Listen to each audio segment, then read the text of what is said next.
başka ocaklar sönmesin. Diyalog Medya Grubu.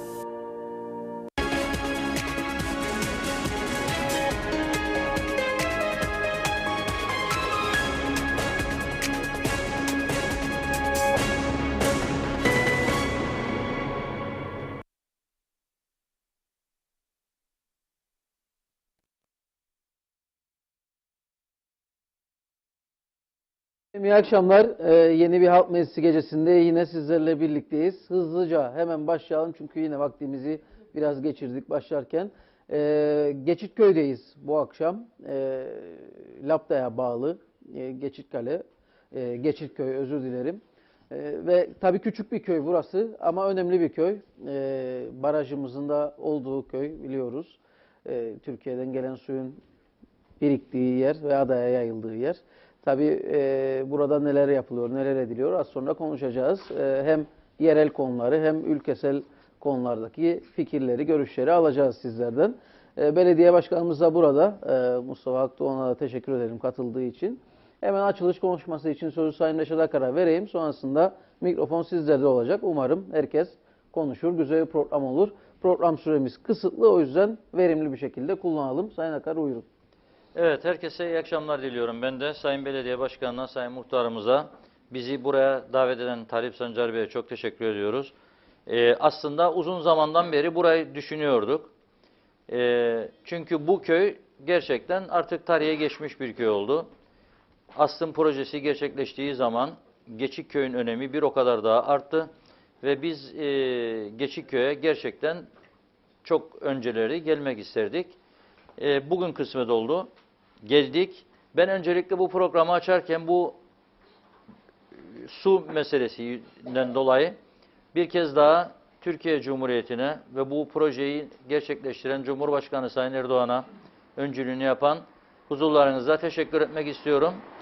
Çünkü bugün birkaç gündür uğraşıyoruz rakamlar almak için. Bir baktım oldukça yüksek oranlarda su akışı var Türkiye'den buraya ve ben buna baktığım zaman şunu düşündüm. Dedim ki acaba bu su gelmeseydi bu Kıbrıs Türk'ünün hali ne olurdu? Ve başlangıçta bu projeye karşı çıkan bazı belediye başkanları dahi bize şimdi gittiğimizde köy bölgelerine diyorlar ki bu su gelmeseydi düşünemeyiz bile ne olurduk. Buralar kururdu. Hiçbir şey olmazdı, hayat ölürdü diyorlar. Demek ki bu proje tam zamanında isabetli bir şekilde geldi ve akıllara durgunluk da verdi. Çünkü çok dalga geçenler oldu. Böyle bir proje hayata geçirilmez. Bu olamaz, hayaldir, gerçekleşemez. Denizin altından bu su nasıl gelecek? Bir yığın biliyorsunuz eleştiriler oldu, iddialar oldu. Ama bu su gerçekleşti proje ve bu su buraya geldi. Şimdi önemli olan bu suyu ne kadar kullanıyoruz? Nerelere gidiyor, nerelere gitmiyor? Yakın bölgelerde de birçok yere gitmediğini duyuyoruz. Hala bunları bu akşam konuşalım. Başka diğer ülke sorunlarını da konuşacağız tabii ki. Gündemde birçok konumuz var. Pahalılık var. Savaş dönemlerini andıran patates meselesi var. İnsanlar sıraya giriyor patates almak için ucuz bulduğu zaman. Hep bunları konuşacağız. Mikrofon sizde olacak. Ben katılan herkese teşekkür ediyorum. Ve bazı siyasi arkadaşlarımıza bir mesaj göndermek istiyorum. Geçitköy'e giderseniz 10 kişiyi bulmazsınız orada demiştirdi. Burada köy halkının neredeyse tamamı buradadır. Dolayısıyla Diyalog Halk Meclisi'nin ne kadar isabetli bir adım olduğu, ne kadar isabetli bir gerçek olduğu bu şekilde de kendini göstermiş oldu. Ben herkese teşekkür ediyorum. Bizi ekran başına izleyenlere de sevgi saygılarımızı gönderiyorum. Evet. Verelim muhtarımıza, biraz köyden bahsetsin bize. Sorunlar varsa onlardan buyurun. İlk öncelikle Diyalog ailesine teşekkür ediyoruz. Köyümüze gelip yanı başımızda sıkıntılarımızı dinleyip sahiplerine ilettikleri için teşekkürlerimi ediyorum. Dediğiniz gibi asıl projesi köyümüze geldi. Her gün İngilizler olsun, bakanlarımız olsun köyümüze geliyorlar. Ama ne yazık ki köyümüzün içinden geçiyor ve hiçbir şey yok. Yaklaşık ben 3. dönemimdi muhtarlık. Bir çivi çakılmadı. elçiliğe de gittim. Bakanlarımıza da gittik. Köyümüze de geldi bakanlık. Sağ olsun söylüyoruz, yazıyorlar. Yazıyı da ertesi gün kahvede temizlik yaparken kahvenin sahibiyim de kağıdı burada bulabiliyorum yine. Aynen öyle. Yani Su akar ama değil mi? Size su gelir mi? Şu an Bir de var problem- çünkü Çamlıbel'e gitmez, biraz yüksektir diye. Çamlıbel'e gitmiyordu bildiğim kadarıyla. içme suyu mu? Evet. Yo- Şu an yaklaşık bir hafta önce bir sıkıntı vardı başkanımız. Bürodan sonra düzeltildi diyor. Yani onda bir sıkıntı Ama yok. geliyor size su. Tabii Tamam. ki hiç problem Güzel. yok. Evet. Evet. Yani dediğimiz gibi başkanımızla da sağ olsun yeni başkanımızla diyalog içindeyiz devamlı. Geçen hafta da zaten köyümüzü geldi ziyaret etmeye. Başkanımızın açıkladığı gibi 21-22 milyona yakın bir borç var. Öyle teslim aldı. Ben şu an başkanımdan isteyecek bir şeyim yok köy için. Yani isteyebileceğim bir temizlikti, çöp, bir de su. Köyümüzde ne çocuk parkımız, şu an 2018 yılında çocuk parkımız yok köyümüzde. 2001 yılında Tümen Komutanı hediye etti köyümüze. Benim evimin arka tarafında yatıyor 17 senedir. Yok. Eski başkanımıza da söyledik. Ne hediye etti size başkan? Çocuk parkı hediye etti. Ha, eşyaları yani. Evet. Ama yok. Alan yok yani. Alan yok. Belediye Vuramadı. ilgilenemedi. Hı, evet. Hiç. Acaba neyden de diyorum. Acaba köyümüz küçük müdür diye. Oya mı ihtiyacı yok o kadar? Hani baktığımız zaman 40 haneli bir köy. Gittiğimiz zaman başka köylere evin içine kapısına kadar asfalt döküldü, parke döşendi. Ki bizim köyümüz gözde bir köy. Elçiliğimiz Evet. geliyor, TC'den bakanlarımız geliyor. Gündüz gelin bakın en az 30 tane otobüs var onun içinde. Köyümüzden geçiyor bunlar. Yani hiç başkan bile hizmet yapmasa, muhtar bile yapmasa onları düşünmesi lazım ki misafirlere geliyor yurt dışından, Türkiye'den olsun, İngilizler olsun, turistler yani. Doğru. Hiçbir şey yok. Yani bu köyün ki ben de bahçecilik yapıyorum. Hesaplamasını bile yaptım. Yani çok büyük bir şeyimiz de yok. Çift taraflı 2 metrelik parke de yapılsa bizim 3 sıkıntımız var. 2 taraflı parkeden köyün uzunluğu komple 300 metredir. 2'ye böldüğün zaman 600 metre çift şeritli. Bir de kamera, bir de çocuk parkı. Bizim istediğimiz budur en önemlisi. Bu 3 sıkıntı. Yani bugün hesaplasa 150-200 bin TL'ye geçmez. Elçiliğe gittim. 2 elçilik Ali İbrahim Akça olsun, Devyakan Bay olsun. Gittik konuştuk. Ya dedim böyle bakın dedim siz de geliyorsunuz bakanlarla falan. Yok diyor işte biz proje istiyoruz. Başkanla konuştuk eski başkanla. Bugün yarın en son yine gittim elçiye tabii yardım heyetine gittik. Yok dedi biz ödenek vermeyiz. Niçin? Biz Lapta Belediyesi'ne 40 tane proje için ödeme yaptık. Bir tanesi bile yapılmadı. Ve ben yaklaşık bu kahveyi ben 15-16 senedir işletiyorum. Yaklaşık 9 senedir muhtarım ben.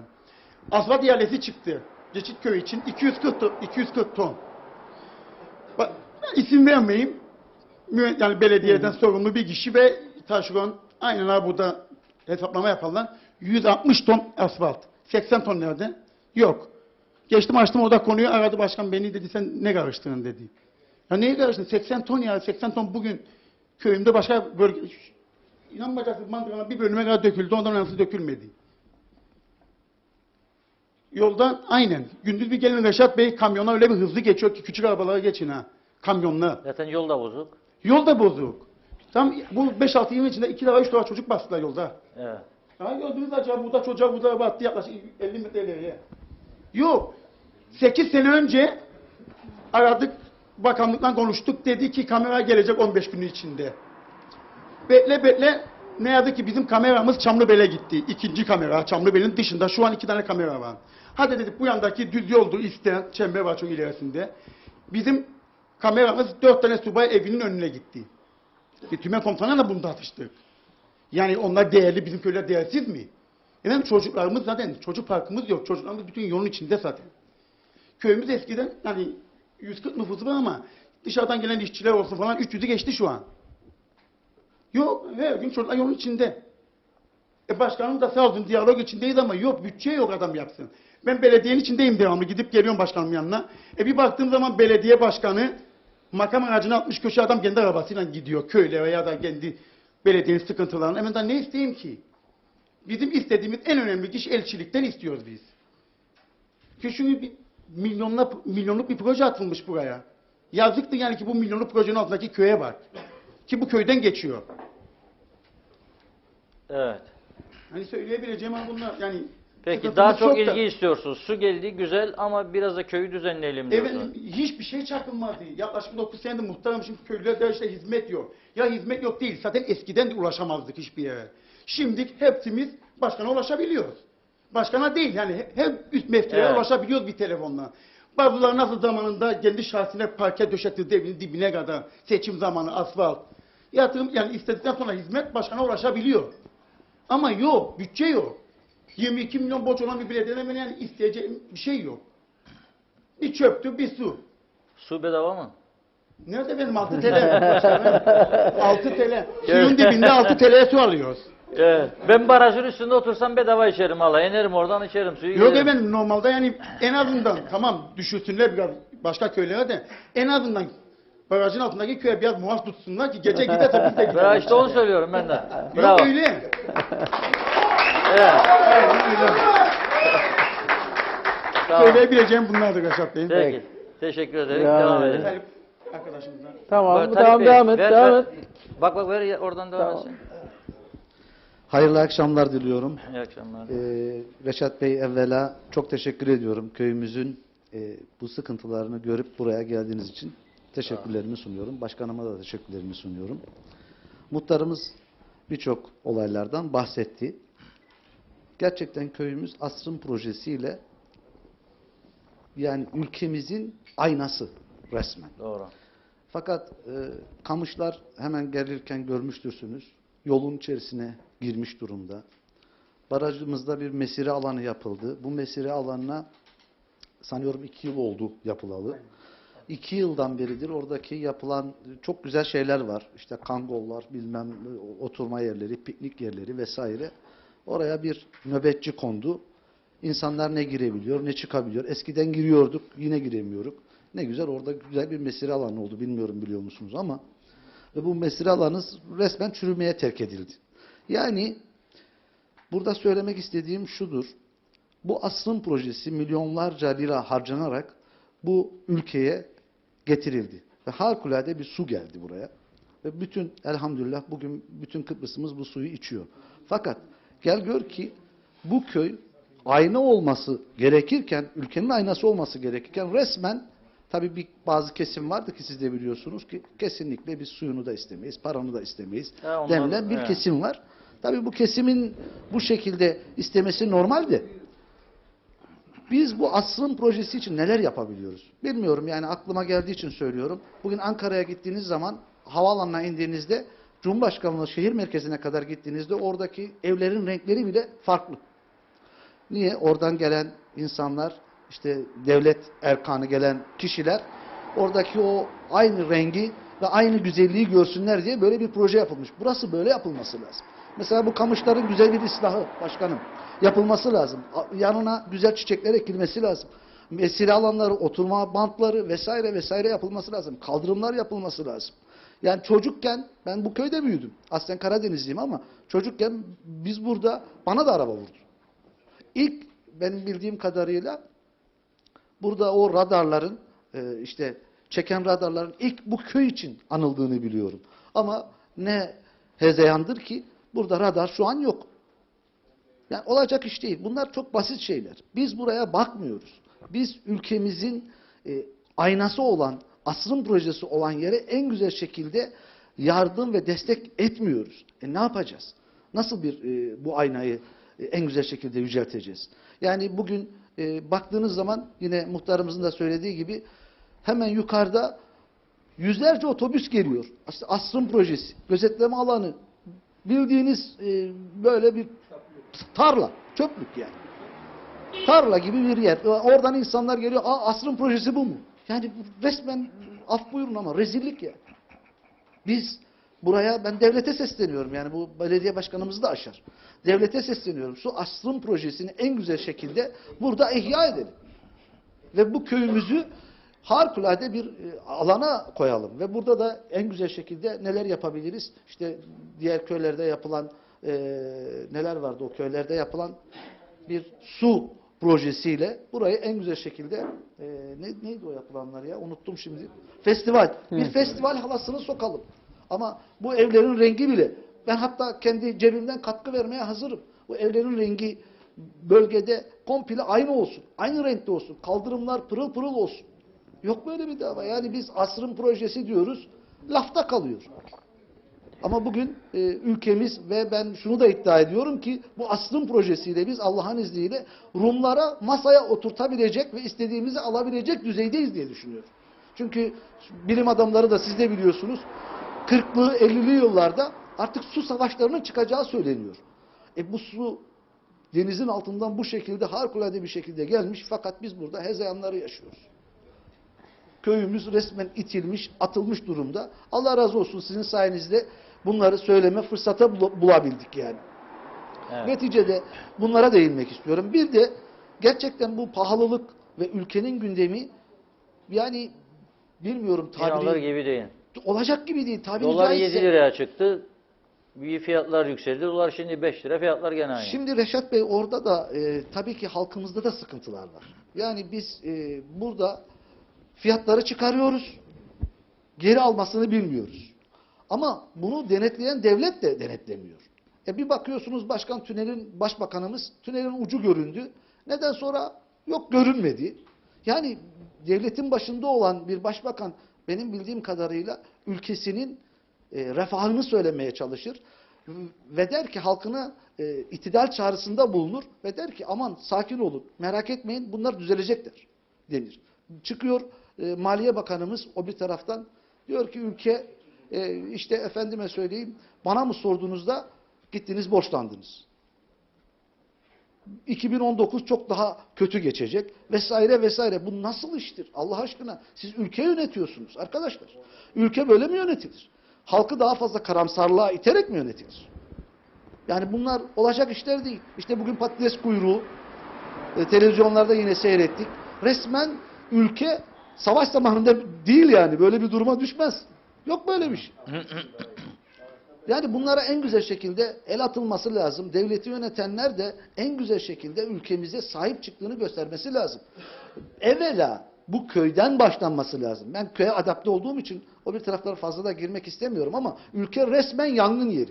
Biliyorsunuz ben Milli İradeye Saygı Platformu'nun da başkanıyım aynı zamanda. Biz kendi üyelerimizde yaklaşık 140'a yakın firmayla bir aylığına değil, Kıbrıs Türk Ticaret Odası bir aylığına %10 indirim yapmıştı. Yaklaşık 140 esnaf, küçük esnaf, orta halli esnaf vesaire biz bunlarla beraber 3 aylığına, 5 aylığına %10 ile 30 arası, %30 arası indirim yaptık bu ülkede.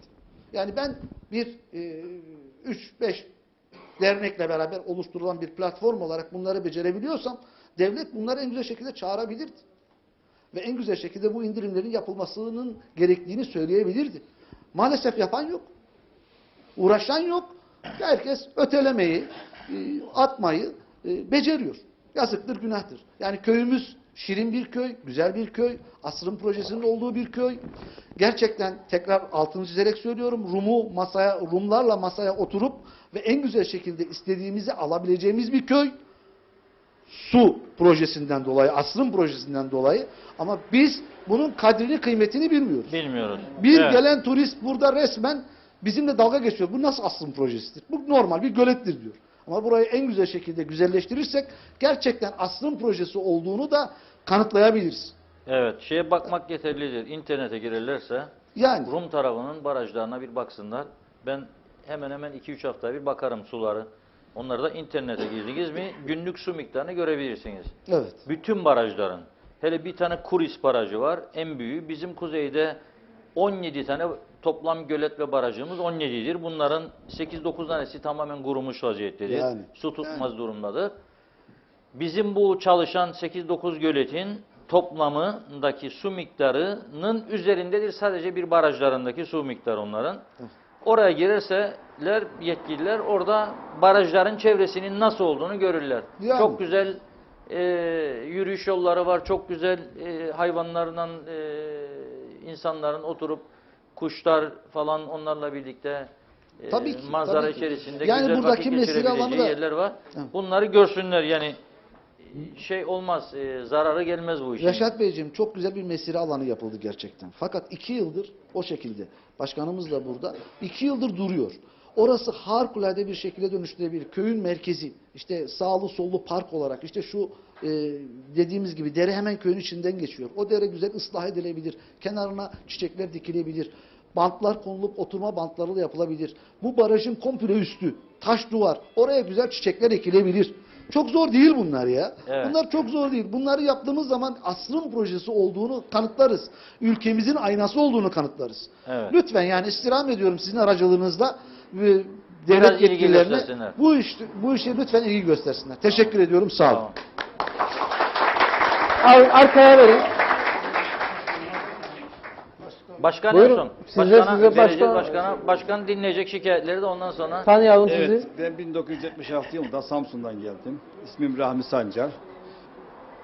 Ben biraz hayvancılıkla bahsedeceğim bazı şeyleri, konularımızı. İlk küçükbaş hayvandan başladım burada. Hayvancılığa başladık. 1995 yılına kadar küçükbaşı yetiştirdik, büyüttük. Oradan batırdık, gitti. 1995 yılından 2000'li yıllar, 2004'lü yıllara kadar şey ettim. Büyükbaş aldım. 18 inek aldım. 18 ineğimden ne sattığımdan aldım, ne sütünden alabildim, ne hiçbir şeyinden fayda göremedim. Tamamen bitirdim. Onları sattım. Toplu taşımacılığa başladım. Benim toplu taşımacılığım var. Bir tane arabam var. Laptagir'in hattında. Bu arada hatta çalıştığım arabamdan ve bir de öğrenci servisi yapıyorum buradan Geçitköy'den. Girne Özel Eğitim Okulu'na taşıyorum. Ve buradan giderken yolumuz en kısa yolu 3 tane köprümüz var şu tarafta. Evet, Bu biliyorum. köprülerden geçerken bir tır çıktığı zaman, bir kamyon çıktığı zaman buradan geçme imkanımız yoktur. Mümkün değil. Yani benim beklemem lazım kamyonun geçmesi için. Evet. Buradan değil, 1, 2, 3 tane köprü var. Yani buradan şu anda kamışların arasından karşıdan gelen arabanın görmesi mümkün değil. Sayın Aka. Evet. Mümkün değil. Köprünün büyümesi lazım yani. Köprünün büyümesi lazım. Veyahut da buna bir çare bulunması gerekir. Burada çok kazalar oldu bu köprüde. Portakal kasalarından 2-3 kişi öldü burada. Bundan 6-7 sene öncesinde. Evet. Evet. Evet. Yani oranın yolun açılması gerekir. Ve ben buradan sesleniyorum. Ulaştırma Bakanlığı'na sesleniyorum. Sizin aracınızla. Ben 2012 Aralık 2017 tarihinde araba aldım bir tane. Toplu taşımacı için Lapta Girin arasında. Arabam İngiltere'den geldi ve limanda kaldı. Eski izin kurulu sekreteri içeride yokmuş, Ankara'daymış. Kendisi Ankara'da. Bunun yanında vekil koymaya hakkımız yok mu? Kim imzalayacak peki bu kağıdı? Bir hafta benim arabam yatacak orada. Kim imzalayacak? Barbetleri getir imzalayayım. Barbet diyor. imzalayacak. Ha, bunu imzalayacak. Ve aynı şekil gekler oldu. Benim sigortam doldu. Eşime devrettim. Arabamı eşime devredeceğim. He? Ve bir haftadan beri gidip geliyorum. Bir imza atılacak. Her şey bitti ve imza bekliyorum. Evet. Yani bu kadar mı zor? Bu Ulaştırma Bakanlığı'nda bir vekil. Yani hadi tamam. Nazmi Yarın Çelebi yok. Onun yanına bir vekil koyma hakları yok mu ya? Ulaştırma Bakanlığı mı imzalamayacak? Kim imzalayacak bu kağıdı? Evet. İlginç. Neyse. Evet. Sorularım Dediğim bu kadar gibi, Çok efendim. sıkıntıya Çok teşekkür ederim. girersek barbede getireceğiz. İmzalasın Evet. barbede. Bravo. En son. Ya. Ha- Herkese iyi akşamlar diyorum. Reşat Bey hoş geldiniz. Hoş bulduk. Diyalog ailesine önce teşekkür ederim. Tamam. Ben konuşmalarıma başlarken Geçitköy'ün dışına biraz çıkacağım. Çünkü bunu yıllardır söylemek istiyorum. Bir türlü kısmet olmadı.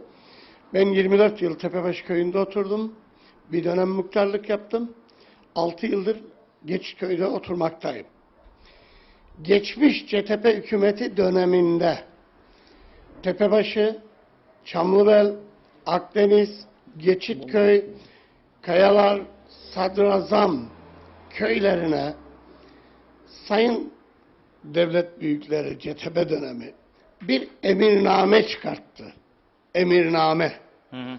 Şimdi ben Tepebaşı köylüsü olarak orada benim 5 dönüm Türk koçanlı arazim var. Şu anda Reşat Bey ben arazime gidip bir kümes yapamıyorum. Buradan o devlet büyüklerine sesleniyorum. Acaba bu yetkiyi bunlara kim verdi? Benim Türk koçanlı malıma malım diyemiyorum. Kümes yapamıyorum.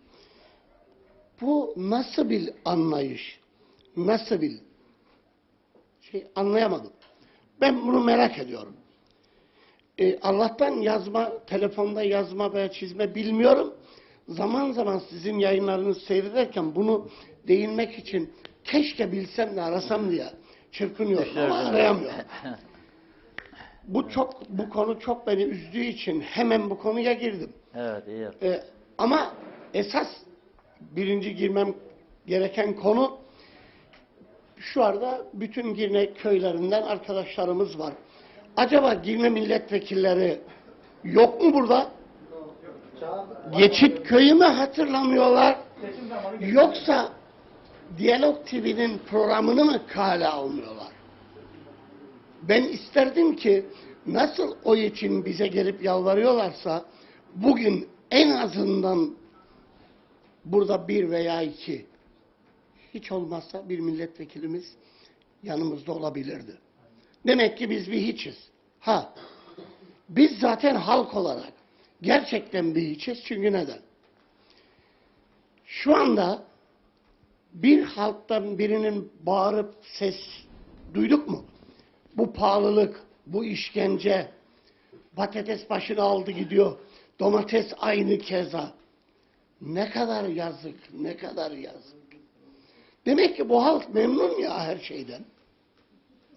Benzin ucuz, domates 1 lira, patates 2 lira. Demek ki bu halk mutlu. Hiç kimsenin bir sıkıntısı yok. Ben öyle görüyorum. Ben öyle görüyorum çünkü neden? Ben bugün sabahleyin markete gittiğimde hesabı öderken çıldırıyorum. Hasbelkader yani bir restoranım var.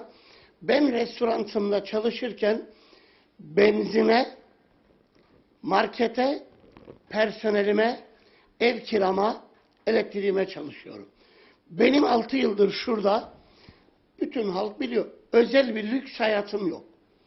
Benim tek lüksüm pazar gecesi evimde masamı kurup kendi ellerimle yaptığım, yediğim, içtiğim, pazartesi sabahları da kahvaltıya gittiğim lüksüm. Neden ben bir gece dışarıya çıkıp müzikli bir yerde eğlenmesini bilmiyor muyum? Ama yapamıyorum. Çünkü iki yakamı bir araya getiremiyorum. Dolar yükseldi. Tamam her şey yükseldi. Kabulümüz. Ödedik, aldık. Dolar düştü. Markette yine aynı. Fiyatlar Değişen hiçbir şey yok. 12 liraya aldığım 2,5 kiloluk chips, 12 liraya aldığım 2,5 kiloluk Kıbrıs evinin chipsi 18'e çıktı, sustuk. 22'ye çıktı, sustuk. 25'e çıktı, sustuk. Şimdi 35 lira arkadaş. Bu 12 lirayken de aynı yerden alınıyordu. Aynı şekilde yapılıyordu. Şimdi 35 liraya satılıyor. Yine aynı. Ama yine bizde bir şey yok. Biz gayet mutluyuz. Evet. Ne yapacak insanlar? Mecbur olunca da bazı şeyleri... Gerçekten düşünülecek bir olay. Gerçekten. Peki sonumuz ne olacak? Ya. Yani merak ediyorum acaba şu anda Girne milletvekillerinden bir tanesi Diyalog TV'yi seyrediyor mu? Ederler merak etmeyin. Eğer şahsen ben bir milletvekili olaydım, Ederler. gerçekten şu an utanırdım. Neden? Bir köyde bir televizyon canlı yayın yapıyor ve bir siyasimiz yok. Ne kadar çirkin bir şey. Onlar için zarar. Buraya bunu, yalnız gelseler bu kalabalığı toplayabilir mi burada? Maalesef. Kahvede adam bulmazlar. Onun için onlar için fırsatlar ama değerlendirmesini bilmedikleri için. Ama inşallah ilk konuya değindiğim bu emirname konusuna birileri duyarlı olur ve bir şeyler yapar. Peki. Evet. Sizlere Sağ teşekkür olun. ederim. Biz teşekkür ederiz. İyi Sağ olun. yayınlar Sağ dilerim. olun. Tamam. Arkaya verelim bakalım.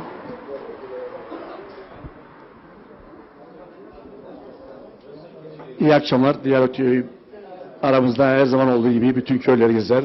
Reşat Bey'e ve Aytu Bey'e teşekkür ederiz. Baştan başladık muhtardan. Muhtar hakikaten ve diğer arkadaşlar hakikaten tam nokta koydunuz. Bassız muhtar. Dedi ki işte kamera falan bilmem ne yok. Hiç çekinmeden söylediği işte 4-5 tane askerin kaldığı yerde komutanların gerçekten takdir ederim beni. Konuşacağız. Konuşmadığımız müddetçe topuz yiyecek başımıza. Gerçekten siz gelirken de programa buraya hoş geldiniz tabii. Rotarlı geldiniz. Neden geldiniz? Sana sordum Reşat Bey ben. Dedin ki önümüzde bir araba yaptı. Gördünüz yolun halini. Geçen hafta ben gece geldim. Yolda arkadaşlar sağda solda beyaz çizgili bir şey yok. Ortada da çizgiler gayet ince. Buraçtan aşağı dönün. Gece kulüplerinin gittiği yere kadar. Gelmezden evvel bizim güzel yalının orada plajın olduğu yerde endim arabadan 5 parmağımı koydum kalınlığında çizgi sarı ortada. Biri basabilirdi dediğim gibi. Buraya geldiğimde çünkü bu virajlara endim. Bu 3 parmağımı koydum. Hakikaten o kadar bile kalın değil çizgiler. Ama şimdi yılbaşından sonra göreceksiniz. Hemenden servis sefere, sigortalara her şey koyacaklar. Dediğim gibi ataklar üstüne. Yani şimdi Apo öyle. Apo'nun geçit şeyden bu kayalarda bir restoranı var. Geçmişte ben çok iyi hatırlarım. Adam duvar yapmaya istedi. Set. Ben yapacağım dedi. Bu bina şeyinin kimisi belki de üçlüsü. Sırf kaymasın gitsin toprak restoranı. Ona bile izin vermediler. Düşünebilir misiniz? Kayalarda ne yapacağım dedi. Ona bile çok iyi biliyorum. Dediğim gibi. Yani şimdi biz bu köyümüz dediğim gibi burada ufak bir köy. Şirin bir köy. Bu tarz dediğim gibi. Ve buranın insanı hakikaten takdir ederim insanı. Bazısı sitem eder. İşte şu falan. Gündüz gelin tepelerin dağların üzerine damlamış diye şu falan ürettiklerini burada ya böyle restoranımız vardır. Pardon restoran derim. Alışveriş şeyi orada kurmuş. Domates Lefkoşa'da 10 TL giderken 4 TL burada arkadaşlar. Alalım birkaç kasa var. 4 TL gerçekten 4 TL. Muhtarın kardeşi hocamız. Hocamızındır orası. 4 TL. Ben giderdim mesela vermeye reklam olmasın marketleri laptanın veya karavan altında. Niye gideyim dedim. Burada gelirim. Hemen benim şeyim burada. İstedim ve alırken de gerçekten orada çalışan bir kız vardı. Hatta şimdi yeni gelin bir Ali'dir galiba arkadaş. Barbet abicim der. Hoca söyler genlere. Barbet abiye şey yapın. Bir iki tane fazladan bile atarlar içine. Bak. Nasıl köy atar? İnsanı budur. Nasıl atar iki tane? Ya şimdi geldi fazla bırak kalsın abiler. Yani tam bir kilo geçti. Anladım. Tamam ya al derim mesela. Ben yok abi kalsın der. Ama ben de devamlı buradan alışveriş ederim. Yani biz hep susarız. Hayvancı memnun değil. Üretici memnun değil. Adamlar ekiyor. Kendileri orada yapmasa satamayacak. Elinde kadar kime satacak? Su geldi güzel. Çıkın barajın yukarı gördüğünüz yeri. Ben şahsen utandım ve utanırım. İnsanımız pis. Resmen pis insanımız. Bir bakın öyle tepecinin altına uca gelince kola şişesi mi istersiniz, pet şişe mi istersiniz, bira şişesi mi istersiniz? Atarlar. Orada belediye koydu. Çöp bidonu. Çöp bidonu koydu. Buraya diye. Havracağa bir parke mi yapılır? Ne bileyim bir düzenleme mi yapılır? Oracağa çamur olmasın. Dediği gibi arkadaşların muhtarı dediği en az 10 tane otobüs geliyor orada. Arkadaşın dediği gibi ismini de bilmiyorum orada. Burada yapıldı şey. Dediği gibi piknik alanı gibi güzel yapıldı. Kimse giremez. Neden giremez?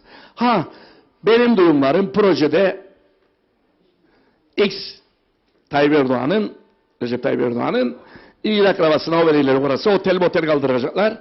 Çin otel kaldırırlarsa kusura bakmayın. Oraya hatta tahtadan camicik yapıldı. Otel kaldırırlar sonra benim duyumumdur bu. Soru yani.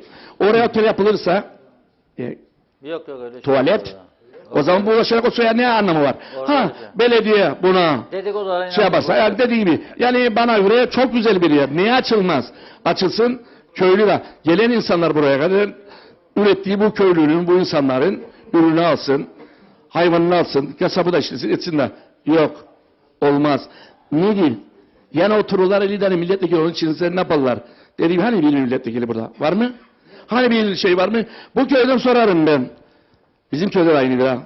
Kaç tane memurunuz vardır? Kaç tane bir dairede müdürünüz vardır? Kaç tane milletvekiliniz vardır? Ha. Ama bak arkadaş orada. Ne diyeyim? Yani güzel. Mesela duysun bizi yönetenlerimiz. Neredeydin sen? Cemil şeydeydin. Orman dairesine. Sorumluydu bu baraj yapılırken oradaydı. Ne oldu? Ben şimdi biraz önce gelmezden öyle ona espri yaptığımı bilirim. Ben ona bilseyim. Boş gezen dedim. Yok abi öyle değil dedi. Adam kendi diyor. Dilekçe yaptı 3-4 defa. Ben duydum o söylemedi bana. Ben duydum. Beni görevime getirin. Yani bir görev verin bana. Aldınız benim bir şeyden nedir? Müdürlükten ya ne diyelim artık. Getirin beni diyor adam. Oraya da ben alayım o aldığım parayı 7.000 neyse alırsam ayda işleyerekten alayım.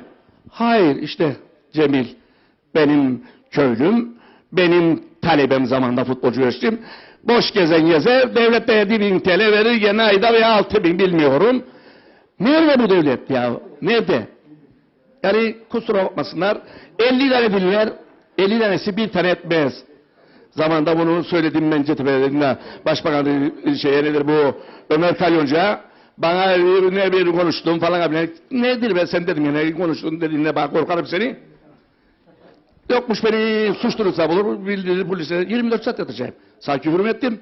Geldi bana böyle köyde resmen. Ama bazıları işte yağcılar sonradan CTP'liler bizim. Dediğim gibi hem kucaklarıyla sayın başbakan hoş geldi. Ben onu yapmam. Yok. Başbakan bizik. Cumhurbaşkanı vatandaştır.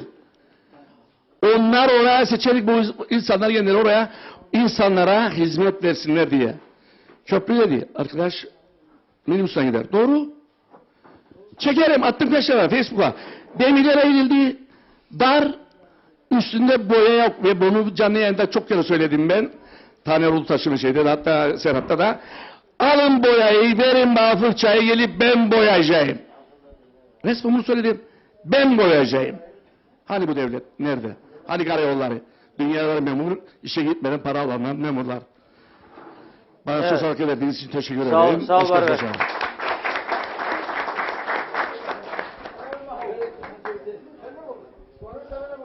Evet.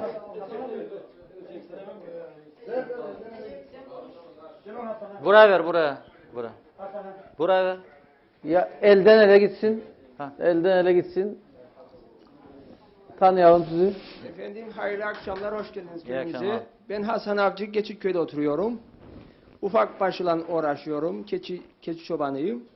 Aşağı yukarı 2000'den beridir bu işi yapıyorum. 2000 tane var mı bari? 2000 yılından beridir. Uğra ama 2000 tane var mı küçük başlı? Aşağı yukarı 500'ün üstündedir hayvanlarım. Çok iyi. Ve 500'den dedi. 500'ün üstündedir hayvanlarım ve severek yapıyorum bu işi.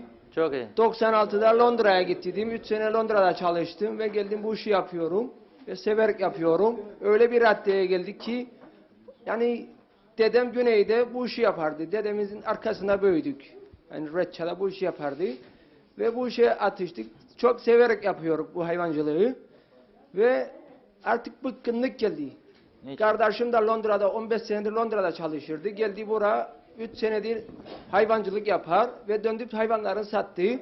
Ve kesti biletini kaçıyor Londra'ya gitsin. Yapmasın ya. Ne yapacak Londra'da? Çünkü hayır kalmadı. Öyle bir oldu. Orada da hayır yok ama orası da bozuk çok. Çünkü her şeye zam, yeme zam. Oğlaklarımızı yedirik. Yazda 40 tane oğlağım öldü. Bir ölmedi.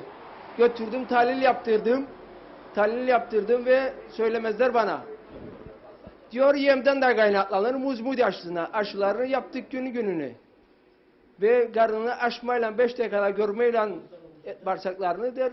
Muzmudi yemden de kaynaklanır. Bin boya ararak geçsin, yemini tahlil yapsın. Yemi alır gider tahlil yapsın. Bir şey söylemez. Bizim 40 tane oğlak nereye gitti? Zararını kim verecek onu? Ya zararımı kim verecek? Geldi veteriner de gördü yerinde hayvanlarım kaç tanedir. Saydık. Çağırdık kepçeyi gazdık oraya gömdük. Ama benim zararım da olacak. Bizim hayvanlarımız gitti. Geçim kaynağım. Evet. Yani öyle bir raddeye geldik. Geçinemiyoruz artık. Bıkkınlık geldi. Yani çocukluğumdan beri bu işi yaparım. Şimdi Tarım Bakanı güzel bir faaliyetle başlattı söyleyeyim. Son 1-2 haftadır ben izliyorum. Bazı köylerde eğitime başlattı. Tarımsal amaçlı. çiftçiye, köylüye anlatıyor bazı ürünlerin, ekip gidiyor oraya, bakan da geliyor bizzat. Bu hayvancılık konusunda da umarım başlarlar yakında. Çünkü her yerde bunu duyuyoruz. Bu hayvan hastalıkları çok önemli. Üreticinin mutlaka hem tarımsal üretim hem hayvancılık bunu eğitilmesi lazım. Yani meralarımız daraldı. Bu tarafa geçerik, baraj yapıldı, fidan dikildi, hayvanlarımızı geçiremiyoruz. Geçtiğimiz anda ormancılar laboratuvar ediyor. Aşağı giderek gece kulüpleri, yol kenarlarında hayvanlarımızı geçiremiyoruz. Gece kulüpleri doldu. Yani alanımız daraldı, ova bahçalık doldu. Dışarıdan getirirler turist, icar ederler. 50 euro dönümünü icar yaparlar. Biz tarla icar edemiyoruz ekelim 50 euroya. Adam tutarlar ve getirirler, kollar bir ayla bostan yaparlar. Ama biz yapamayız. 50 euroya kira yapalım da ekelim hayvanlarımıza. 50 euroya çarptığında 200 lira bir şey yapar. 50 euro şimdi 300 lira var. 300 lira yapar abi. 300. Hayvancıyı kurtarmaz, 300 liraya icar etsin, tarlaya da eksin, hayvanla maksat çıkarsın. Köyümüze su oldu ve oradan su akar gider boşuna denize. Biz de hayvanlarımıza 6 lira su varırız. Benim ayda giderim 1000 TL'dir hayvanlarıma su vereyim. Teşekkür ederim verdiğiniz için Sağ ol. cevabı. Benimki de. Buldu da buldu. Ha, tamam. Döner size de muhtarım yani. Herkese iyi akşamlar. Ben akşamlar. Akdeniz köyünden gelirim. Adım Mahmut'tur. İyi kötü beni biraz tanırlar zaten. Burada büyük sorunlar var. Özellikle Küçükbaş için. Bundan 2 ay önce, 2,5 ay önce hatırlarsanız bir eylemimiz oldu. Maalesef bizim yönetim Küçükbaş'ı ezip Büyükbaş'ı büyütmek. Benim anladığım kadar. Eylemde de başrol oynayan biriydim. Kamu malına zarar Tarihe geçtin vermeyenler... sen zaten sakalının ama o ön sırada. Teşekkür ederim. Kamu malına zarar vermeyen kişilerden de biriyim. Bizim Çiğdem Hanım'ı da sen Bağırmamı, getirdin değil mi? çağırmamı yaptım. Güzelce eylemimi yaptım. Ama maalesef yönetimimiz, Küçükbaş'ın, Büyükbaş'ın yönetimleri bence hükümetiyle, bugünkü hükümetiyle herhalde büyük bir anlaşmalar oldu. Birilerine peşkeş çektiler. Hala daha bugün Küçükbaş'ı ezmeye devam ederler. Ben buradan yönetimime seslenirim. Tarım Bakanı'na değil. Bizim yönetim ne yapmak istiyor? Küçükbaş'ı tamamen silmeye, bak arkadaşım gibi. Davarını sattı, İngiltere'ye geri gidiyor. Kıbrıslı, İngiltere'den kaçıp Kıbrıs'a geliyor, hayvan alıyor, 3 yıl hayvanlarını yapmaya çalışıyor. Maalesef bu yıl tekrar geri satıp İngiltere'ye gidiyor. Bu adalettir. Gençlik kalmıyor Kıbrıs. Nasıl kalsın? Ben 30 sene var yaparım bu çobancılığı. 30 sene var. Ne okudum, ne ettim. 30 sene var. Arkadaşım dedi 2000 yılında. Ben 30 sene var. Evet. Satamıyorum, yapamıyorum. Bugün 100 milyar borcun içindeyim. 100 milyar masrafıyla girdim bu yıla. Eksiğiyle, artıyla değil. 80 kilo hayvan başına hibe vermiş. Vermeyeydin. Bizim eylemimiz bu arpayı aşağı çekmekti. Fiyatları. Yani Küçükbaş için değil, Büyükbaş için de. Tavukçu için de. Herkes için kapsardı bu yem. Ve ben çok arkadaşımı beklerdim eylemde. Ve çoğu gelmedi. Ve ben gittiğimde arpa alayım ambardan. Eyleme gelmeyenleri buldum ambarda. Başlıyor diye arpa almaya geldiler. He. Ben bugün gidip 1 ton arpa alayım. 1 milyar 700 milyon ödeyip de alacağım. Nasıl alacağım? Ya ben bu sürüyü nasıl yöneteyim? Yönetimimiz herhalde hükümet buna bir şeyler vaat etti. Kesinlikle bir şeyler vaat etti. Yönetim tabii bizim yönetim. Yönetimde olanlardan bir kişi. Bir tanesi orada. Cemal abimiz. Ama o da şikayetçi. Başkan öyle bir şey yaptı. Başkan neredeydi bugün? Hani ne gelmedi başkan? Naimoğlu nerede? Naimoğulları eşi rahatsız olduğu için gelemedi. Ben konuştum. Geçmiş olsun. Evet, o ciddi. Büyük geçmiş Bir de olsun ama- bir de köylerinden çok önemli bir kaza oldu. Yakın bir köylüsü bugün ağır yaralandı, yoğun bakımdadır. Hastaneden hastaneye koşturuyordu bu Mustafa Bey, onun için gelemedi. Mazareti var yani. Biraz önce bahsettiğiniz Tarım Bakanımız bazı şeyler yapmak Başladı istiyor. yeni görüyorum yani birkaç. Bunlar da askıya alınacak. Bunlar da oyalantı şeyler. Biz istemeyiz Tarım Bakanı bize bir şey üretsin. Biz faaliyet isterik. İhracat isterik. Bir şeyler yapılsın. Bugün kasaba giden hayvan düştü. Ama et düşmedi. Tarım Bakanı neden bunları denetlemiyor? Niçin denetlemiyor? Bugün okkasını, hala da okkadan bahsederim, farkındasınız. Evet. Hala da okkadan bahsederim. Ama yasa var. Ben diyor kasap kilo da istedim tartarım. Çarpar gene 1.27'den tamamdır, kilo aldım. Ama gene nokkadır. Gene nokkadır. Benden 20 alıyor oğlan şu an. Et kaç paradır vitrininde? Bunu sorsun Tarım Bakanı. Madem benden düşürttü kasap oğlan etini, kuzunun etini, ben razıyım. Halk ucuz et yesin. Ben demem mi pahalı satayım. Ama o vitrinde de düşsün o et. Yem fiyatları deseniz aynı. Ben niye diyeceğim? 1 kilo arpayı 1.700 lira, 1.70. Ben kaça satacağım okkasını? Ve 5 ay besleyeceğim o yavruyu. 5 ay annesinin karnında, 5 ayda öyle 10 ay. Gene ekside. Kazanacağız, alacağız maksı toplayacağız, gene borca. Ertesi seneye gene eksi. Gene artıya çıkmayız. Süte gelelim. Sütü zamlandırmış. Koyun sütü 5 lira, keçi sütü 4 lira, inek sütü 2.80 öyle bir şey. Hikayedir bunlar. Yalan konuşmasınlar.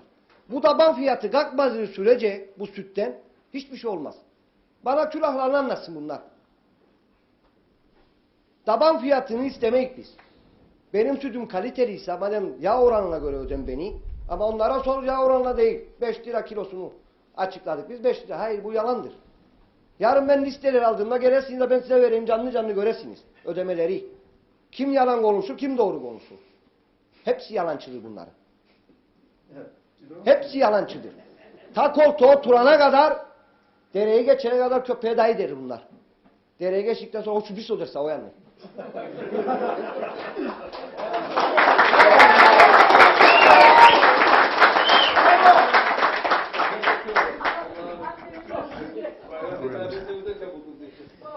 Reşat Bey, Evet. arkadaşım Hasan'ın dediği gibi yaklaşık ovada 1500 dönüme yakın bahçemiz var. Kavun, karpuz olsun, domates yazın. Tabii bunlar köylülerin değil. Yani köylüler ekmiyor bunu. Yaklaşık 200-250 dönümünü ne yakın köylüler ekiyor.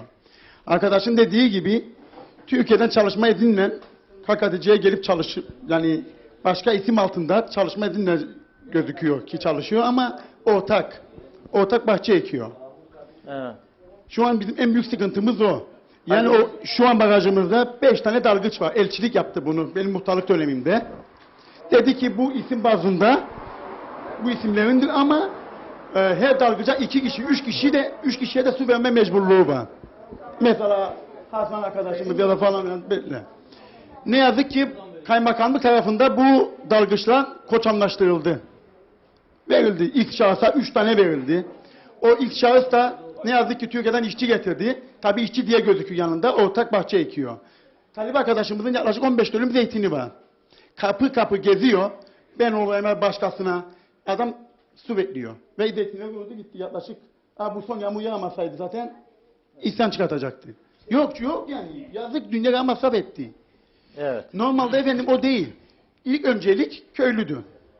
Doğru. İlk öncelik bu su geldiyse buraya, ilk öncelik benim suyum köyüme akıyorsa ilk öncelik köylüm diyor. İkinci kim varsa, üçüncü kimse. Arkadaşımızın dediği gibi o tabii 50 euro dedi yanlıştı.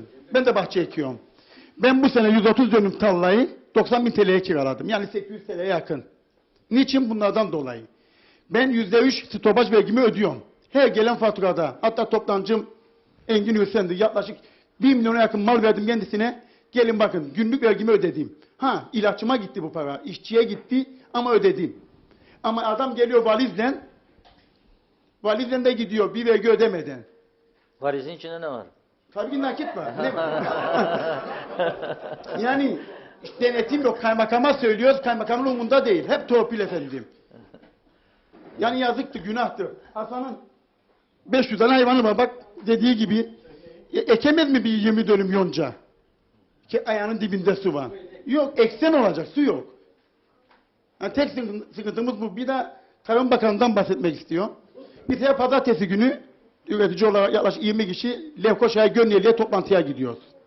Bakanımız, Toptancılar Birliği Başkanı Engin Özen. Her pazartesi toplantımız var. Domates 8 milyon, şimdi 9 milyon. Hiç yani ne toptancıda suç ne bizde. Ödemelerim şu an evde yani makbuzdan. Hatta dün yine geldi Engin Bey'den. 4 TL. Veriyorsunuz siz. Evet ve gittim ben. Devamlı da gidiyorum hesap almak için. Çünkü her hafta sonu gidiyorum yani cumartesi olsun, pazar günü olsun. Gidiyorum bakıyorum adam gerçekten marketçiye 5 TL yazmış. Yanımda ya çünkü zaten o yalan da söylese bana ki söylemez. Fark etmez zaten şoförü benim yanımdadır bütün gün. Makbuzlarını görüyor. Ne yazık ki marketçi koyuyor 4 TL'yi. Bir daha dönüyor %10, %15 toptancıdan kesiyor ıskata mal diye. Mecbur toptancılar bizden kesiyor %15'i. İnanmayacaksınız ben bu sene 460 bin TL ilaççıya verdim Güzelyurt'ta. Ne ilacı? İlacın bahçeye ilaç. Mecbursun ilaç koyarsın. Yok efendim olmuyor. Sen domatesin 8 milyon 10 milyon amacı Türkiye'de de aynı. Bu tuta dediğimiz hastalıktan kelebekten. İlaç atmazsan olmaz. Olmuyor yani. Yani eski şeyler geçti artık 1 milyona 2 milyona domates yiyelim. Yok yani keşke kurtarsa bizi 100 lastik domatesle Reşat Bey eskiden de 10 sene önce 80 ton domates alırdık. Şimdi 20 tona düştü. Çünkü 4 günde bir ilaç atıyor. Üstünde çiçek bile kalmıyor. Dediğim gibi yani her pazartesi günü Gönyeli'de efendim Yeni Hal tarafında sağ olsun bakanımız Şali ve Engin Ünsan Toptancılar Birliği Başkanı her pazartesi günü toplantıda üreticiler de karşısında, toptancılarımız da karşısında hep fiyat belirlemesi yapıyoruz. Gerçekten yani ben şahsen yaklaşık 17 senedir bahçe ekiyorum. En güzel sene bizim için bu sene geçti. Fiyattan dolayı değil. Bakanımızın, sağ olsun Toptancılar Birliği Başkanı Engin Hüseyin'in yardımlarından dolayı. Bu sene yani rahatladık. O adımız dediğimizden 3-5 kuruş kazandık. Eski borçlarımızı ödedik. Bir de dediğim gibi en büyük değindiğim talep arkadaşımızdan tabii bir düzenleme yapacağız ondan. Gerekirse başkanımız da. Kusura bakmasınlar. Su benim köyüme akıyorsa lütfen ilk öncelik köylülerimizin olsun. Çünkü günün sonunda yine biz buradayız. Yine günün sonunda yine vergi ödeyecek olan yine bizik. Evet. Peki.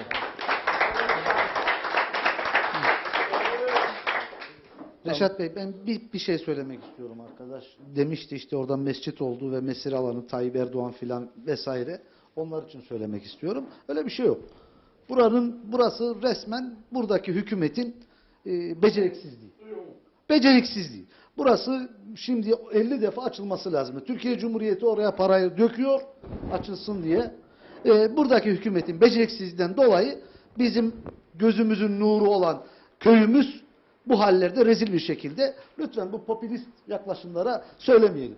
Doğru da değil. Burası bizimdir. Kuzey Kıbrıs Türk Cumhuriyeti Kıbrıslı Türklerindir ve biz buradayız. Burada yaşıyoruz. Kimseye de burayı yar etmeyiz. Öyle şey olmaz. Teşekkür ederim.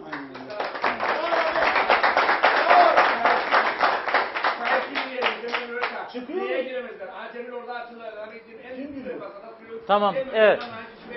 Tamam. Tamam. Buyurun. Evet. Neyse konuları biraz dağıtmayalım. Ben de biraz toparlayayım. Gördüğüm gibi herkes bayağı dertli. Ben de hemen komşu köyde Çamlıbel'den geliyorum. Çamlıbel Bucağı'nı Güzelleştirme, Kalkındırma ve Yaşatma Derneği Çamsev Dernek Başkanıyım. Çevre Koruma Derneği.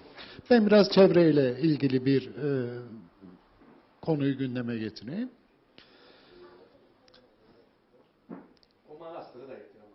Asrın projesi olan Anavatan'dan KKTC Su Temin projesi tamamlanmış ve bizim bölgemizdedir. Yani baraj. Barajın yapımı sırasında bölgede bazı arazilerden dolgu malzemesi alınmıştır. Çok zamanınızı almayacağım.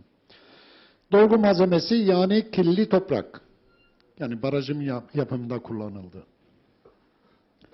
Toprağın alındığı yer Çamlıbel halkına ait tarım arazileridir. Haliyle bu arazilerde kocaman çukurlar oluşmuştur. Arazi sahipleri mallarını kullanamaz durumdadır. Çünkü buradan Girne'ye kadar harfiyat kamyonları, çöp ve moloz yığınları oluşturmuş durumdadır. Halk arazilerini kullanamadığı gibi bakir olan bölgemiz bir çevre felaketi yaşamaktadır. Çözüm ise DSİ ile, zaten başında da öyleydi, Devlet Su İşleri, Türkiye Evet. Devlet Su İşleri Doğru. Bölge Müdürü, proje müdürü daha doğrusu, ismini vermeme gerek yok. Şimdi gitti Türkiye'de farklı bir göreve. O dedi ki biz bu dolgu malzemesini alırken ihtiyacımız var. Analiz ettik. Burada en güzel dolgu malzemeleri vardır. O dolgu malzemelerini aldılar. Büyük çukurlar oluştu. Ama dedi biz tekrardan orayı dolduracağız. Tarlayı kullanabilir hale getireceğiz ve mal sahiplerine iade edeceğiz ve kullanmadıkları dönem içerisinde de bir tazminat söz konusudur. Pardon. Evet. Ama alamadınız bu tazminatları. Evet efendim. Şimdi ve DSİ ile Tarım Doğal Kaynaklar Bakanlığı ve Lapta Belediyesi proje geliştirip bölge rehabilite edilip tekrar tarıma kullandırılması. Çünkü tarım alanlarımız gittikçe daralıyor. Demin arkadaşın bahsettiği birazcık tersi doğru söylüyor. Bizim araziler gittikçe daralıyor. Can alıcı bir konuya daha değinmek istiyorum. Baraj bizim topraklarımızda. Maalesef bizler tarım amaçlı sudan faydalanamıyoruz. Bu çok vahim. Gerçekten Tepebaşı, Çamlıbel, Hisarköy, Akdeniz, hatta Koruçam bu bölgelerde açık alanda üretilen sebzenin %63'ü bizim bölgemizde. Çünkü en güzel çiçek yazın burada tutar. Evet. Ona rağmen herhangi bir proje geliştirilip bölge üreticisine su verilmemektedir. Bunun için de bir çözüm geliştirilmesi gerekiyor diye düşünüyoruz. Bakın bu söz konusu ettiğimiz bölgede de kameran kardeşimiz şey yaparsa tam bir çevre felaketi. Bu tarım arazileriydi bizim. Burada büyük tarım yapılırdı. Bu tarım alanların %30'u belki muhtar daha iyi bilir. %30'u kullanılmaz durumdadır şu anda. Bu çöplerden dolayı. Çok büyük felaket. Geçerken gündüz gözüyle lütfen bir bakın. Evet. Ölü hayvanlarmış, her şey var. Her şey var. Yani bizim bölgeden Girne'ye kadar moloz yığınları geliyor ve bu hemen barajın karşısındadır 300 metre.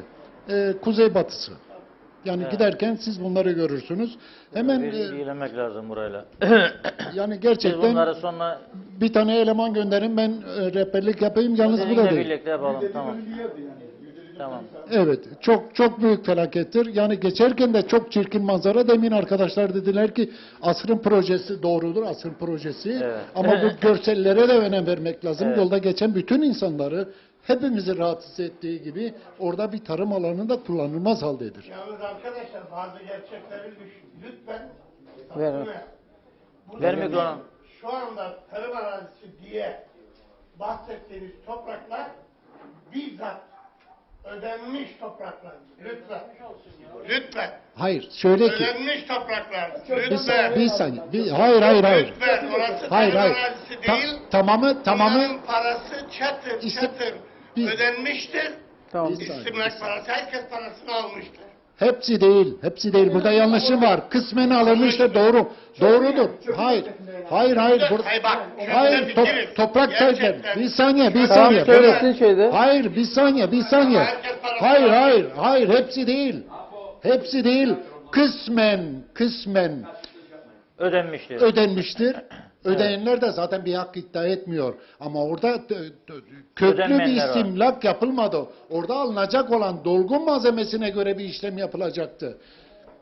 Şimdi bazıları tamamen reddetti, malını istiyor. Yani kesinlikle öyle yok. Barajın bu tarafında, yani ana yolun bu tarafında kesinlikle hepsi ödenmiştir, almışlardır paralarını.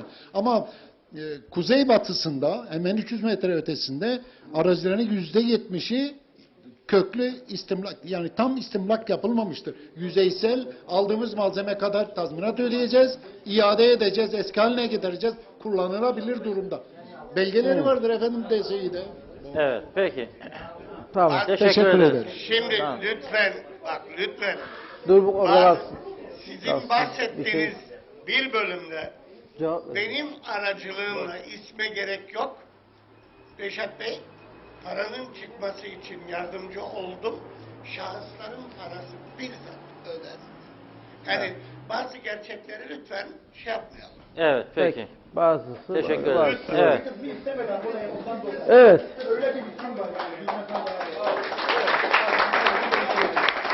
Evet. Yavaş yavaş sonlara geleceğiz. Başkana vereceğiz. Şu en son buyurun. Şimdi köyümüze hoş geldiniz. Hoş bulduk. Ben bu bölgede yaşıyorum. Adımın geçtiği için söz almak gerek duydum. Asrın projesi diyoruz. Gerçekten arkadaşlar buranın gerçeğini tasavvur edebilenler, burası gerçekten Kıbrıs'ın başkenti olacak pozisyonda proje hazırlamıştım. Şahsım tarafından hazırlamıştım.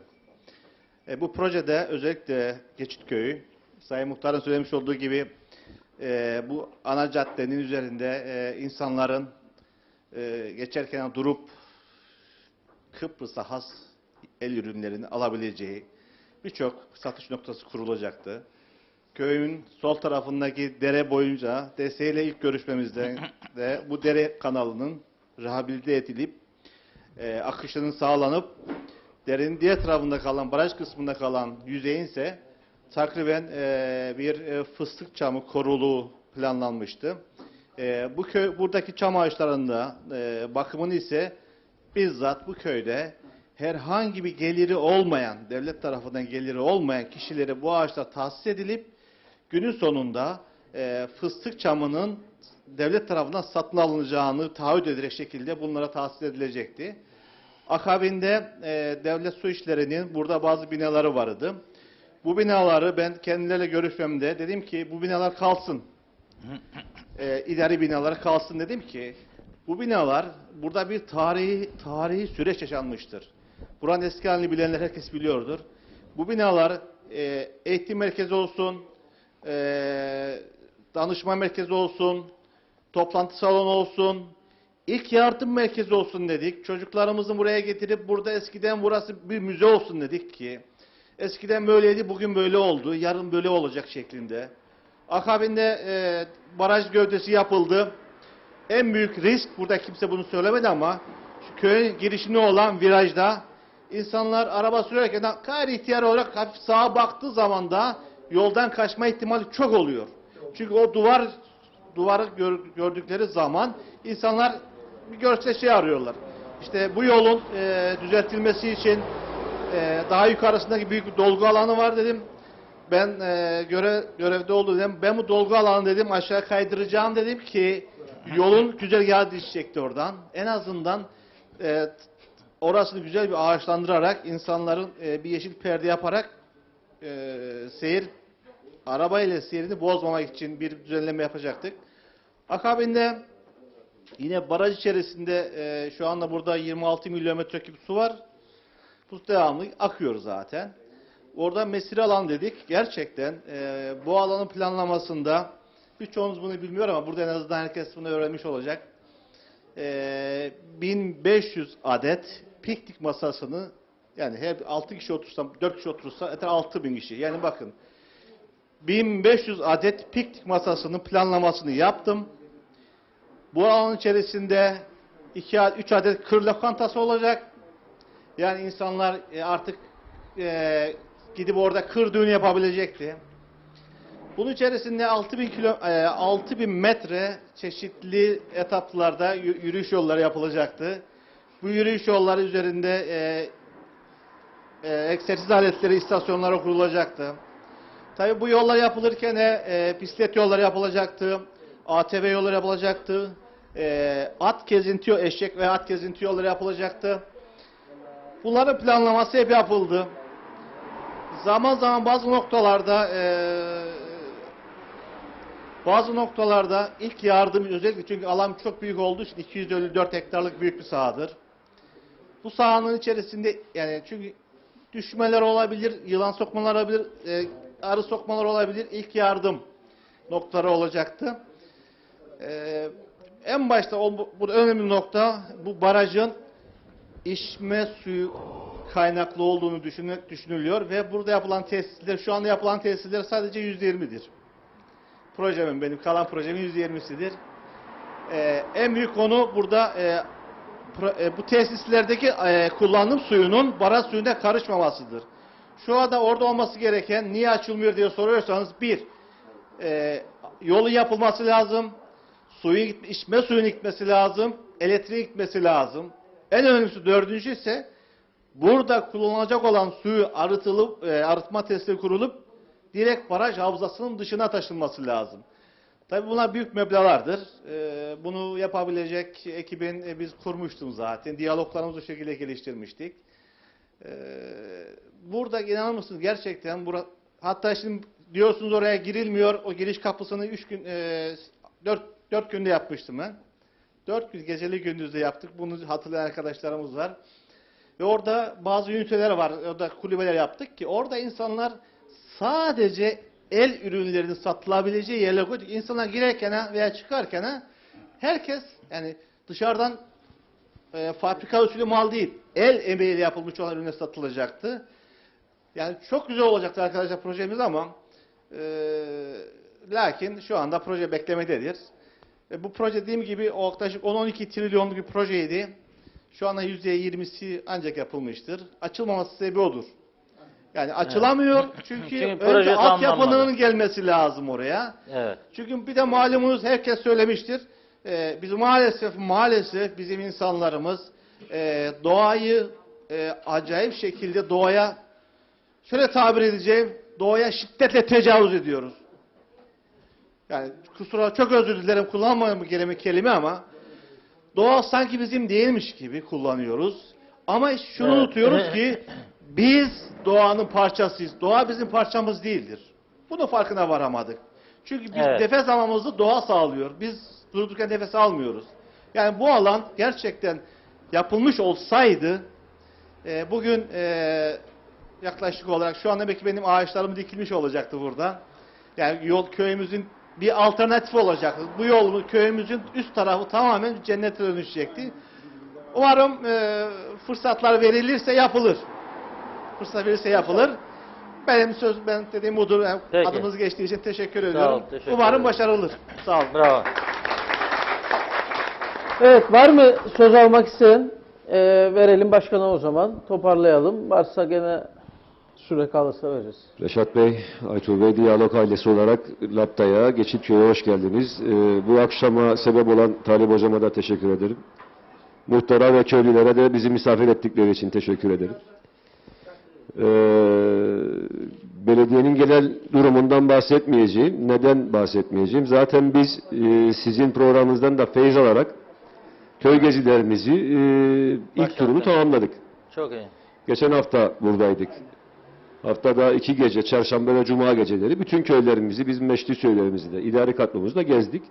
Köylülerimizin dertlerini yerinde dinledik. Kendimizi anlattık. Çalışmalarımıza devam ediyoruz ve dediğim gibi bir buçuk aylık bir süreyle bu turumuzu tamamladık. Genelde de bana bir soru yönetilmedi bu akşam. Bir tek Volkan abim konuşmadı ama her konuşana o suyun 6 lira olduğunu söyle diye de dürttü. Tabii ki yani biz zaten geldiğimizde bu köyde de Volkan abim aynı soruları bize yöneltti. Evet.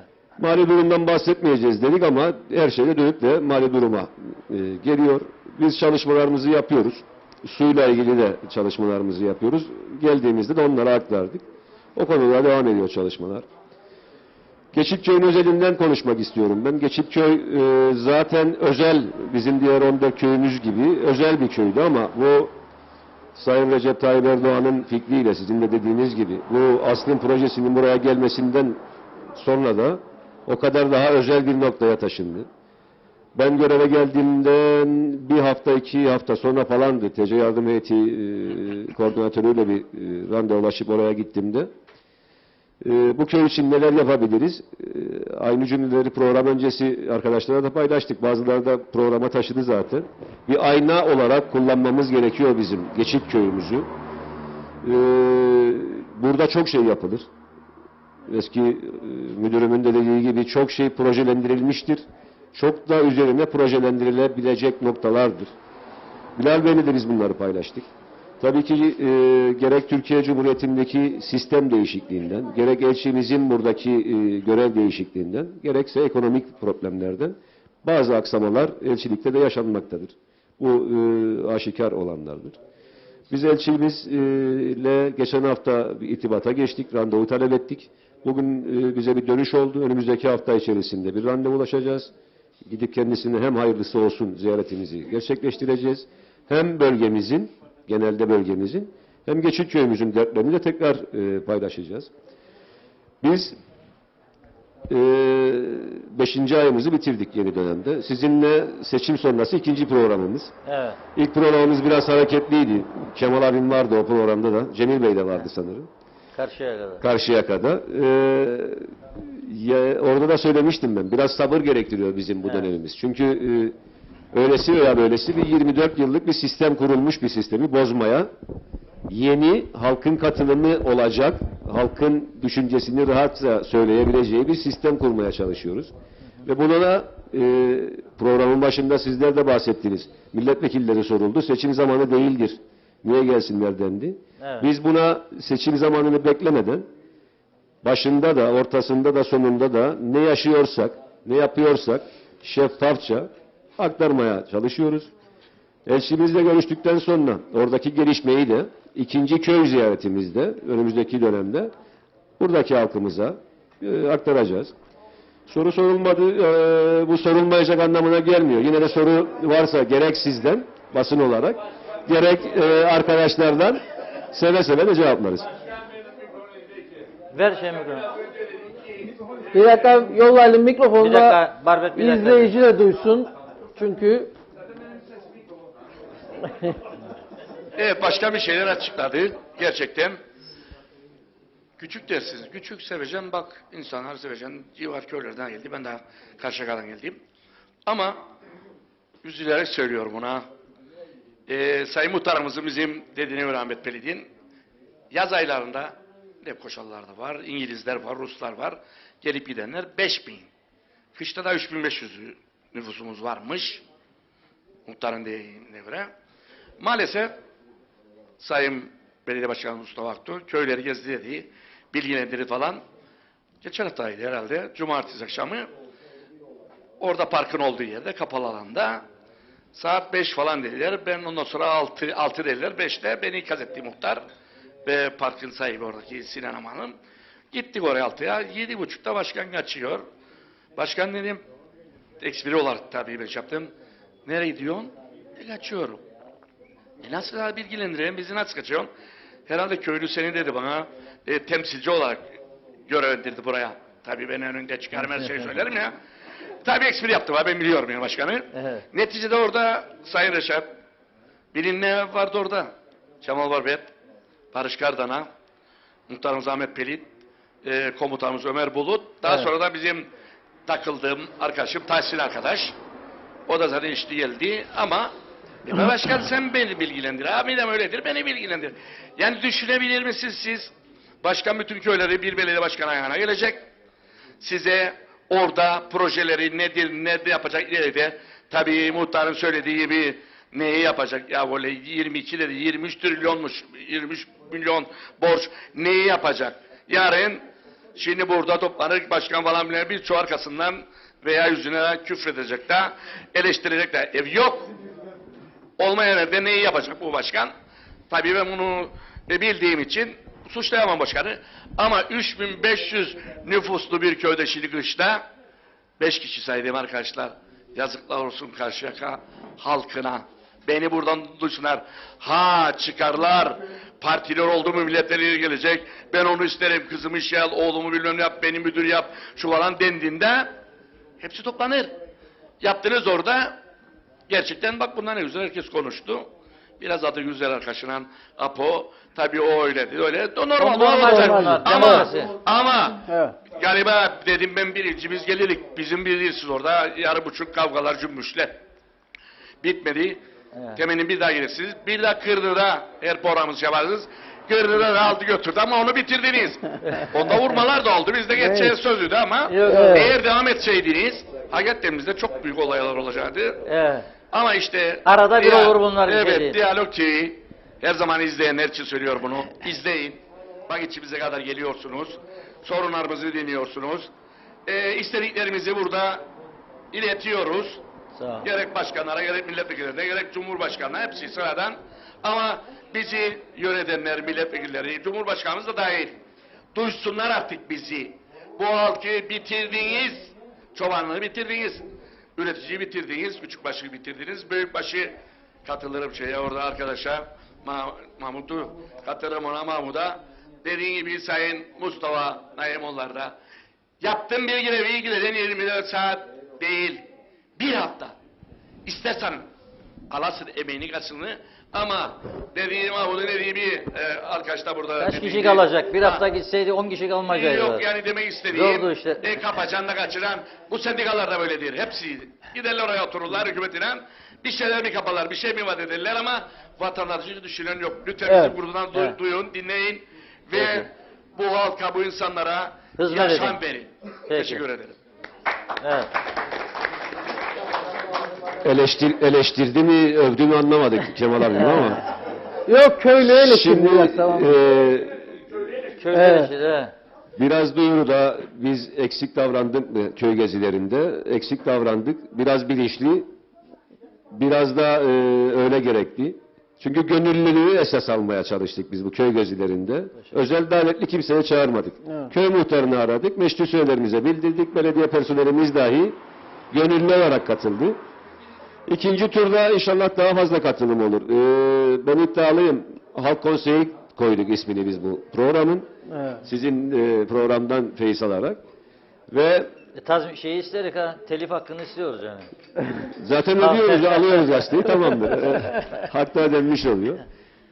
Hiçbir belediyenin uyguladığını tahmin etmiyorum. Biz uyguladık. İlk programımızı bitirdik. Uygulamaya da devam edeceğiz. Söylediğim gibi de arkasındayım. Ne yaşıyorsa belediyedeki personel, başkan, biz de bunları halka birebir anlatıyoruz. Onların dertlerini, onların isteklerini de birebir yerinde dinlemeye de devam edeceğiz. Aynı sizler gibi. Ben tekrardan teşekkür ederim. Herhalde bitireceğiz. Borçlar için bir şeyiniz var mı? Yani ben onu sorayım size. O programdan sonra neler oldu onu anlatayım o zaman. Nasıl kabaca? Yani kısaca söyleyebilirsen bu borç için bir umut var mı bir yerlerden? Şu an o günden sonra bir tespiti tamamladık biz. 21 milyon 600. Zaten bunu da sizin gazeteniz vasıtasıyla da halkımıza duyurmuştuk. Kalem kalem ne bulduğumuzu, nerelere borç olduğunu rakam rakam anlattık. Açıkladık. İlk dönemde başladığımızda hedefimiz ilk 3 ay içerisinde bu tespiti tamamlayıp 3 ayın sonunda da bir yapılandırmaya gitmekti. Fakat ne yazık ki gerek Türkiye'deki ekonomik sıkıntının doğması ve o dövizin yükselmesinden sonra bankalardaki faiz oranlarının %15'lerden %35-36'ları gördüğü bir gerçek var. Ben bu cümleyi, şimdi söyleyeceğim cümleyi açık ve gönül rahatlığıyla söylüyorum. Teklif aldık bankalardan. Hepsine yazı yazdık. Bize faiz oranlarınızı bildirin. Bu kadar rakam borçlanabilir miyiz noktasında. Çok muazzam rakamlardan bahsediliyor.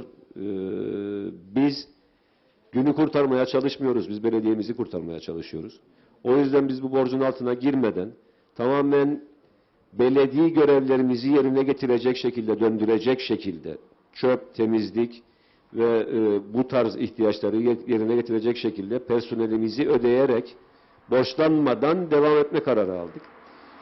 Tabii ki bunu mecliste de sürekli biz meclis arkadaşlarımızla da paylaşıyoruz. Olur da geçen günlerde Sayın Başbakan'ın bu faiz oranlarında düşürülebileceği konusunda bir çalışma başlatılacağı düştü kamuoyuna. Olur da bu faiz oranları düşerse tabii ki biz de bir yatırım, biz de daha iyi şeyler yapmak için bir yapılandırmaya gidebiliriz. Bunu da önümüzdeki dönem bize gösterecek. Sudan bahsedeyim. Direkt mali olarak o da bizi bağlıyor. Gezdiğimizde köy halkımıza da aynısını bahsettik. Gerçekten Geçitköy Barajı, Çamlıbel toprağının bir kısmı, Çamlıbelli vatandaşın bir kısmı istimlak edilerek, bir kısmı da Geçitköylü arkadaşlarımızın, vatandaşlarımızın toprağı istimlak ederek yapılmıştır. Aslın projesidir.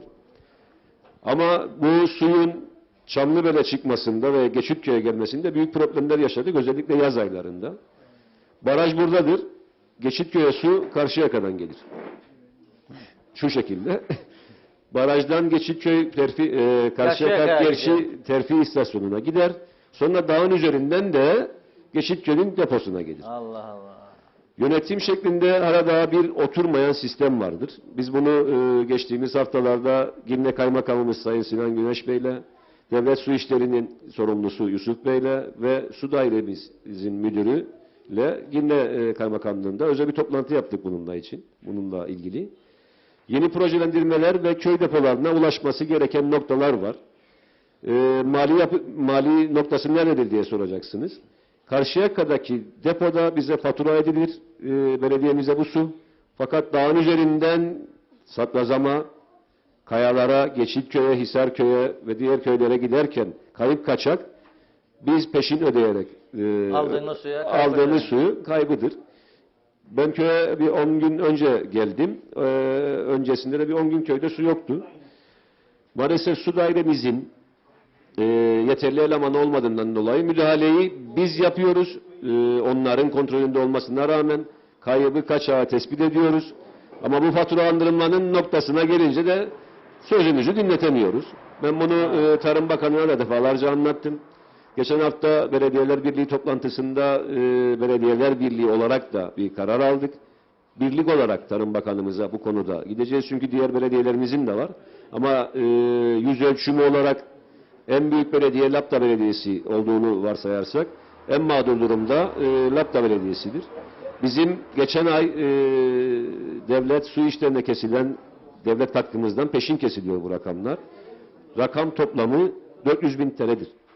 400.000 TL biz peşin suyu ödüyoruz. Ama kayıp kaçağı da yine bizden gidiyor.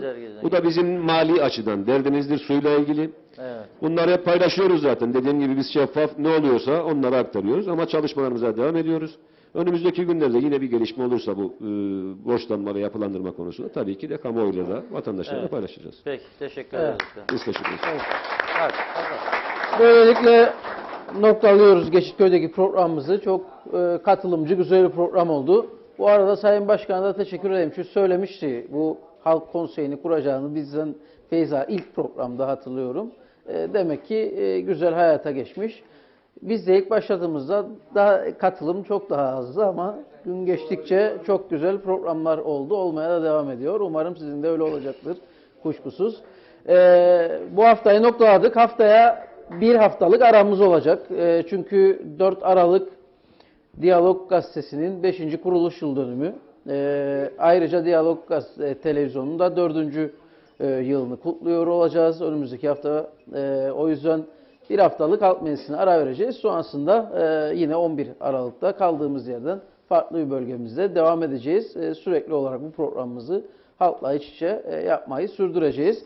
O yüzden şimdiden 2 haftalık elveda diyelim halk meclisi adına. Görüşmek üzere. Herkese iyi akşamlar.